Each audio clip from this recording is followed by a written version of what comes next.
बिस्मिल्लाहिर्रहमानिर्रहीम। अस्सलाम वालेकुम नाज़रीन, मैं हूं फैयाज़ राजा और आप देख रहे हैं आपका अपना यूट्यूब चैनल। दोस्तों, वफाकी दरकुमत इस्लामाबाद से इंतहाई अहम तरीन और बहुत बड़ी डेवलपमेंट इस्लामाबाद के बाखबर हलकों का ये दावा है कि ईद के बाद आइंदा 100 दिन पाकिस्तान के मकबूल तरीन अवामी सियासी रहनुमा इमरान खान और माफिया हैंडलर्स और सहूलतकारों के दरमियान आखिरी राउंड के हवाले से इंतहाई अहम होंगे। आखिरी राउंड, फाइनल राउंड शुरू हुआ चाहता है और ईद से पहले के 48 घंटों में उस फाइनल राउंड की तैयारी के लिए अपनी अपनी फील्डिंग सेट की जा रही है। प्रोपेगेंडा सेल मुस्लिम लीग नून मरियम नवाज का एक्टिव हो चुका पाकिस्तान तहरीक इंसाफ और इमरान खान के खिलाफ। इसके साथ साथ फायर वाल की तनसीब की भी तलाश, ताकि हम जैसे मजदूर सहाफ़ियों की खबरें आप तक ना पहुंच सकें और आप सिर्फ इन्हिसार करें वड्डे एंकरों, वेले कालम निगारों, मुलाजम सहाफ़ियों या फिर पाकिस्तान के रवायती मुनाफिक इलेक्ट्रॉनिक और प्रिंट मीडिया पर बैठे उन नाम नहाद चे दानश्वरों और गाफ तज्जियाकारों की खबरों पर जो मुसलसल गुज़श्ता 2 बरसों से इमरान खान के खिलाफ प्रोपेगेंडा कर रहे हैं। इस वक्त इस्लामाबाद के बाखबर हल्के ये दावा करते नजर आ रहे हैं कि इस आखिरी राउंड शुरू होने से पहले हर तरह के हरबे आजमाए जा रहे हैं माफिया हैंडलर्स और सहूलतकारों की जानिब से। इस वक्त दबाव और तरले इमरान खान के साथ, इमरान खान के ऊपर दबाव और इमरान खान के तरले दोनों साथ साथ जारी हैं।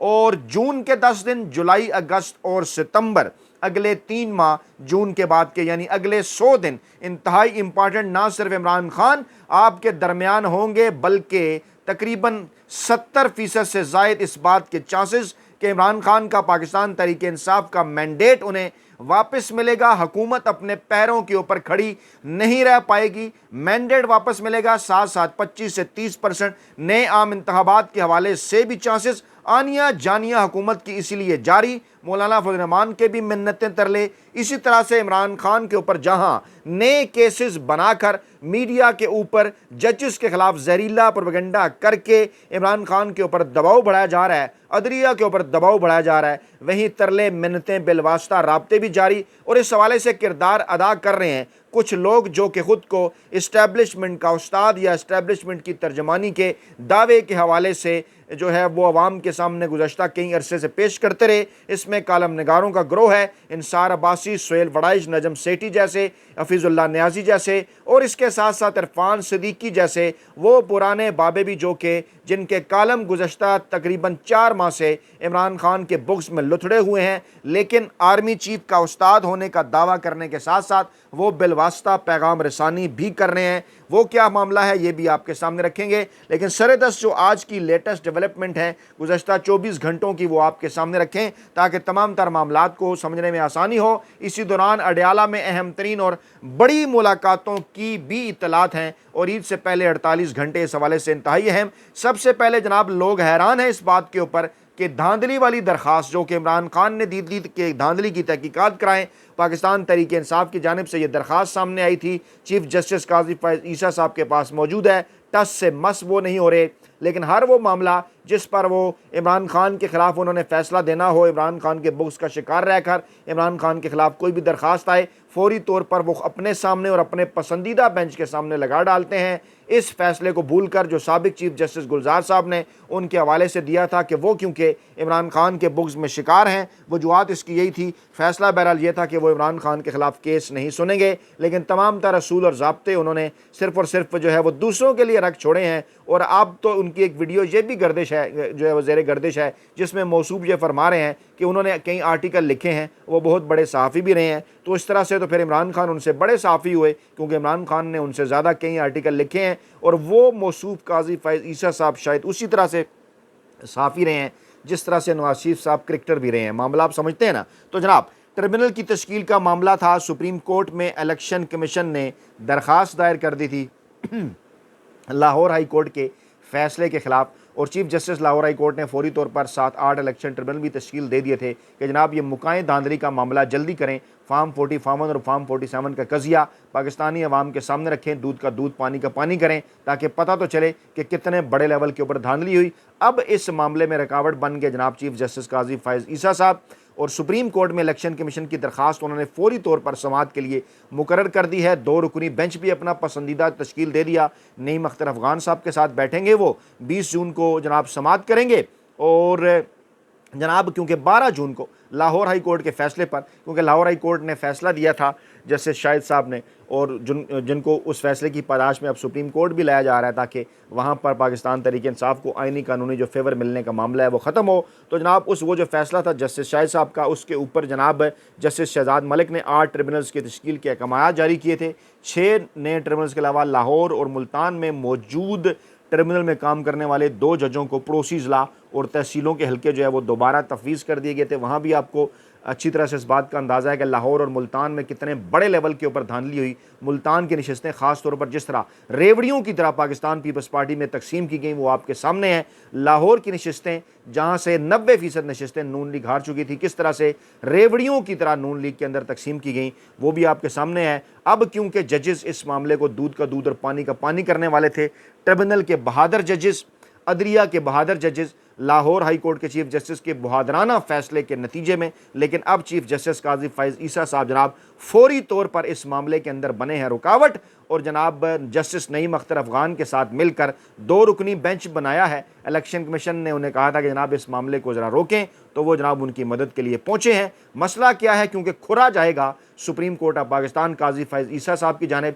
धांधली का आगाज़ बाकायदा तौर पर, बल्कि नुक्ता अरूज कहा जाना चाहिए, बल्ले का निशान जब उन्होंने छीना था तो वहीं उसी मौका के ऊपर सारा मामला जो है वह नज़र आ रहा था कि खुरा काजी फैज़ ईसा साहब की तरफ जाता है। और फिर वो कहते हैं ना कि चोर की दाढ़ी में तिनका। एक और जनाब मामला ये हुआ कि चीफ जस्टिस ऑफ पाकिस्तान काजी फैज़ ईसा साहब ने इमरान खान की समात के जो है इमरान खान की जो ऑडियो लीक हुई उनके दौरान समात, उस हवाले से उन्होंने वाज़े किया कि जनाब सुप्रीम कोर्ट से ये लीक नहीं हुई। अच्छा, अगर सुप्रीम कोर्ट से हुई भी है तो क्या मामला है इसके ऊपर? इसी पर तो अतर मिनुल्लाह साहब ने भी बात की कि ये एक ओपन समात थी, तो क्या है अगर ये ऑडियो बाहर आ गई? तो वो क्योंकि एक तकरीब थी सुप्रीम कोर्ट की प्रेस एसोसिएशन की, वहाँ पर चीफ जस्टिस साहब बोले कि जनाब मैं बहुत साल पहले लिखा करता था, मेरी वालदा भी लिखती रही हैं, मैं बड़ी तहकीक के साथ लिखा करता था, लेकिन आजकल का ज़माना बहुत आसान हो गया है और बात कहना बड़ा आसान हो गया, फ़ोन उठाए और जो मर्ज़ी कहना कह दो। उन्होंने कहा जनाब अच्छा लिखने के लिए पढ़ना ज़रूरी है और एक किताब के मुताबिक अच्छी तहरीक के लिए ठंडी आंख और खुला दिल होना चाहिए। तो जी बिल्कुल काजी फैज़ साहब वाकई पढ़ना ज़रूरी है। तो ये बात आपको बड़े एंकरों, वेले कालम नगारों, मुलाज़म साफ़ियों को बतानी चाहिए। अच्छा, मौसूफ़ ये कहते हैं जनाब के कुछ आवाज़ें जो इमरान खान की ऑडियो के दौरान है वो मैंने तहकीकात करवाई हैं, वो सुप्रीम कोर्ट की नहीं हो सकती, तो इसलिए उनकी ऑडियो लीक नहीं हुई। अब उन्हें क्या बताएं इस बात का कि और भी तो ऑडियो लीक का मामला है ना, वहाँ पर तो इस किस्म की ऑडियोज़ जिस तरह से शामिल की जाती हैं इन मामलात के अंदर, वहाँ पर तो काजी साहब को कभी इस बात का ख्याल नहीं आया, लेकिन इस बात पर वो कह रहे हैं जनाब आवाज़ें कुछ ऐसी हैं कि सुप्रीम कोर्ट से लीक नहीं हो सकती। लेकिन अतर मिनुल्लाह साहब ने भी खिताब किया इस मौके पर, कहा कि ये मामला गैर अहम है, अगर ऑडियो लीक हुई तो इसमें बुराई क्या है, ये खुली समात थी। और तकरीब में जनाब जस्टिस अतर मिनुल्लाह भी थे, जस्टिस जमाल खान मंदोखेल भी थे, जस्टिस नईम अख्तर उस अफ़गान साहब भी थे, अटार्नी जनरल साहब भी थे। बहरहाल मामला ये है कि काजी फैज़ ईसा साहब वो जिन्हें कहा जाए कि जितना मर्ज़ी छुप जाएँ, जो है वो छुपने में वो अभी तक कामयाब नहीं हो सके। तमाम तर मामलात खुल कर जो है वो आ रहे हैं पाकिस्तानी अवाम के सामने मुकम्मल तौर पर। दूसरा जनाब मामला है आज़ाद कश्मीर से, और ज़मानत मिलने के बाद शायर अहमद फ़रहाद साहब की रिहाई अमल में आ गई है, और हिलजुल अदालतों के अंदर जो कि पंजाब, सिंध, बलूचिस्तान, KP, इस्लामाबाद में हुई, वो आज़ाद कश्मीर के अंदर भी नज़र आ रही है, और अहमद फ़रहाद साहब रिहा कर दिए गए हैं। और इस्टेब्लिशमेंट के साथ बैकडोर राब्तों के हवाले से बैरिस्टर सैफ ने एक बात वजाहत की है, बड़ी वजाहत के साथ बयान कर दी है कि इस्टेब्लिशमेंट से बैकडोर राब्तों की ना हमें ज़रूरत है और ना ही हम कर रहे हैं, और अस्करी हुकाम हुकूमती फ़ैसलों के हवाले से वज़ीर आला से राब्ते में हैं और ये राब्ते जारी भी रहना चाहिए।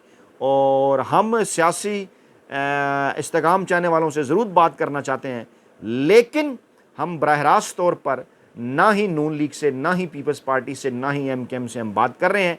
महमूद खान अचकज़ई साहब अगर अपने तौर पर कोई बात करना चाहते हैं तो वो बात करें। ये बात रऊफ़ हसन साहब ने भी वाज़े कर दी कि हमारी नून लीग, पीपल्स पार्टी और MKM से कोई बात नहीं होगी, और इमरान खान ये बात वाज़े कर चुके हैं, क्योंकि इन तीनों ने लंदन प्लान पर अमल किया और पाकिस्तान तहरीक इंसाफ ने सियासी क़यादत से मुज़ाकरात के लिए महमूद खान अचकज़ई को मुकम्मल इख्तियारात दिए हैं, वो अपने तौर पर बात कर सकते हैं। अच्छा, इस बात की वजाहत की ज़रूरत क्यों पेश आई? क्योंकि एक मुसलसल प्रोपेगेंडा है आर्मी चीफ साहब के उस्ताद इरफान सिद्दीकी साहब की जानिब से, जिन्होंने एक किस्म का बिलवास्ता राब्ता भी किया इस प्रोपेगेंडे के ज़रिए इमरान खान से। वो क्या था कि जनाब आप मान जाएँ हम चोर डाकू नहीं हैं, हम जनाब आप साफ शफाफ हो गए तो हम आपसे मुज़ाकरात कर लेंगे। और भाई आपसे एक मुज़ाकरात करने का किसने कहा? मैंने कहा ना कि ये मुनाफ़िकाना इनका तरीक़ाकार है और अब ये एक माहौल बनाने की कोशिश कर रहे हैं इरफान सिद्दीकी साहब। और दूसरे मौसूफ़ हैं, उनका भी कालम मैं आपके सामने रखता हूँ, वो हैं मौसूफ़ हफ़ीज़ुल्लाह नियाज़ी साहब। उन मौसूफ़ ने भी कुछ इसी किस्म का कालम लिखा था कि हमेशा देर कर देता हूँ, और कहा जनाब कि इमरान खान ने देर कर दिया और इमरान खान ने यू टर्न लिया और इमरान खान बात नहीं करना चाह रहे थे, अब कर रहे हैं। हालांकि जो कुछ नून लीग और पीपल्स पार्टी ने किया है अभी तक, यू टर्न के तमाम तर रिकॉर्ड उन्हें तोड़ डाले।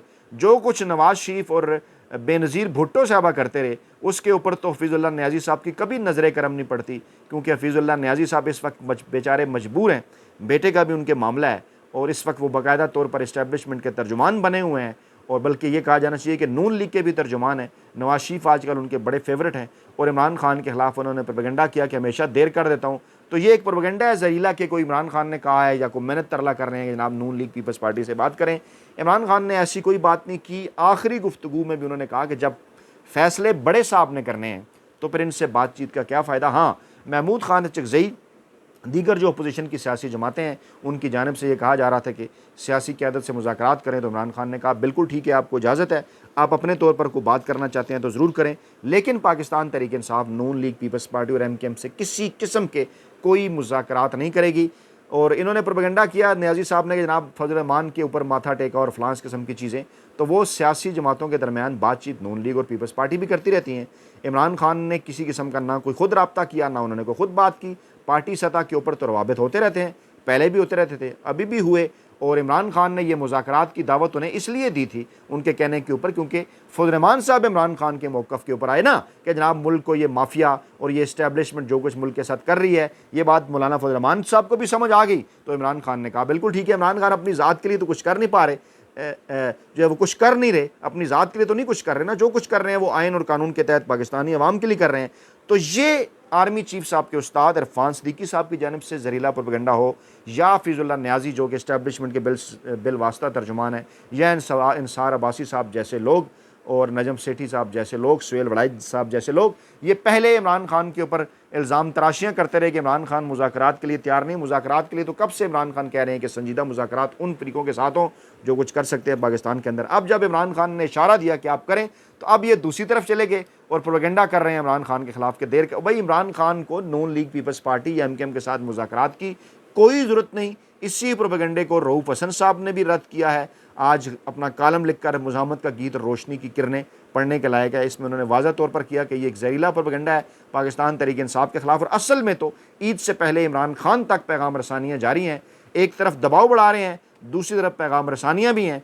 और कोशिश उनकी यही है कि जनाब किसी ना किसी तरीके से इमरान खान को दीवार के साथ लगाया कर अपनी मर्ज़ी की जो चीज़ें हैं ना वो उनसे हासिल करने की कोशिश की जाए। अब जैसे ये देखिए, टेहरान मामले के ऊपर भी इस्लामाबाद हाई कोर्ट फैसले के ख़िलाफ़ सुप्रीम कोर्ट ऑफ पाकिस्तान में एक शहरी साजिद साहब, ये कौन है आपको पता है अच्छी तरह से इस बात का, उनकी जानिब से भी सुप्रीम कोर्ट में दरख्वास्त दायर कर दी गई है कि इस्लामाबाद हाई कोर्ट का फ़ैसला कलअदम करार दें और दोबारा ये मामला सुप्रीम कोर्ट सुने। ये कौन कर रहा है ये सारी चीज़ें? डेफिनेटली काजी फैज़ साहब के सामने कौन लेकर जा रहा है? पता है उन्हें इस बात का कि अदालतें खड़ी हो गई हैं डट के, Islamabad high court, Lahore high court. अच्छा, सिंध हाई कोर्ट के चीफ जस्टिस अकील अब्बासी साहब ने कहा कि मेरे ऊपर कभी तक कोई दबाव की कोई कोशिश नहीं हुई, और हाँ कोई एक दो चीज़ें ऐसी सामने आई थी लेकिन बाद में वो गलतफहमी साबित हुई। लोग इसके ऊपर बात कर रहे हैं कि अकील अहमद अब्बासी साहब, जिन्होंने पाकिस्तान तहरीक इंसाफ के कराची जलसे के हवाले से आइनी और कानूनी रिमार्क्स दिए थे, बात की थी कि जलसे की इजाज़त मिलनी चाहिए, अब उन्हें सुप्रीम कोर्ट क्योंकि लाया जा रहा है क्योंकि ख़तरा था कुछ लोगों को कि कराची सिंध हाई कोर्ट से इमरान खान को कहीं रिलीफ ना मिलना शुरू हो जाए, तो अब इस तनाजुर में देखा जाना चाहिए अकील अहमद अब्बासी साहब का आज का जो ये बयान है जो उन्होंने मीडिया से गुफ्तगू की है।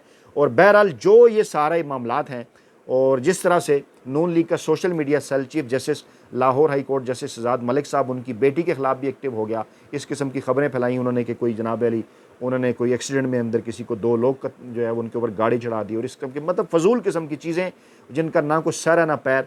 इनके पीछे मरियम नवाज़ का सोशल मीडिया सेल है और वो तमाम लोग हैं जिनको इशारा कहीं और से होता है और वो ये कोशिश करते हैं तमाम उन जजों के ख़िलाफ़ ज़हरीले प्रोपेगेंडे की, चाहे वो अतर मिनुल्लाह साहब हों, मोहसिन अख्तर कियानी हों, अरबाब ताहिर हों, समन रफ़त इम्तियाज़ हों, जस्टिस जहांगीरी हों, दीगर जज जो आवाज़ उठाते हैं वो हों जो कि आइन और कानून के साथ खड़े होते हैं, उनके ख़िलाफ़ ये ज़हरीला प्रोपेगेंडा शुरू कर देते हैं।